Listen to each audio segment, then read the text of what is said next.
Hi guys, welcome to our what I dinner day. তো সকালটা শুরু হচ্ছে এক গ্লাস আখের রস খেয়ে। আর সকালে আখের রস খেলে এটা ভীষণই ফ্রেশ লাগে। আর কালকে রাতে ভিজানো ছোলা, খেজুর, ডিম সিদ্ধটাও খেয়ে নিলাম।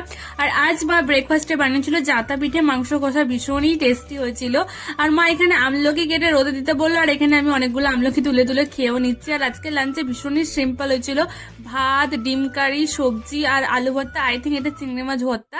আর আজ আমার স্টুডেন্টদের সবার রেজাল্ট আউট হয়েছিল, নো ডাউট ভীষণই ভালো রেজাল্ট করেছে। আর এদের মার্কশিট দেখে না আমার সেই ছোটবেলার কথা মনে পড়ে যাচ্ছিল। আমরাও যখন এরকম স্টুডেন্ট ছিলাম, স্যার ম্যাডামের কাছে মার্কশিট নিয়ে যেতাম, আর কে কতটা রেজাল্ট করেছে, মানে কে কত নাম্বার পেয়েছে সেটাও দেখছিলাম। এরা ভালোই রেজাল্ট করেছিল।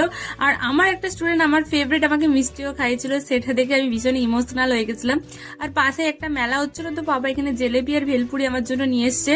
আর জানো তো শীতকালেই পিঠা পুলি স্টার্ট, তো মা এখানে পিঠাও বানিয়েছিল। বাই দেবে, আমি পিঠা খাই। চ্যানেলটা প্লিজ সাবস্ক্রাইব করে দাও। টাটা।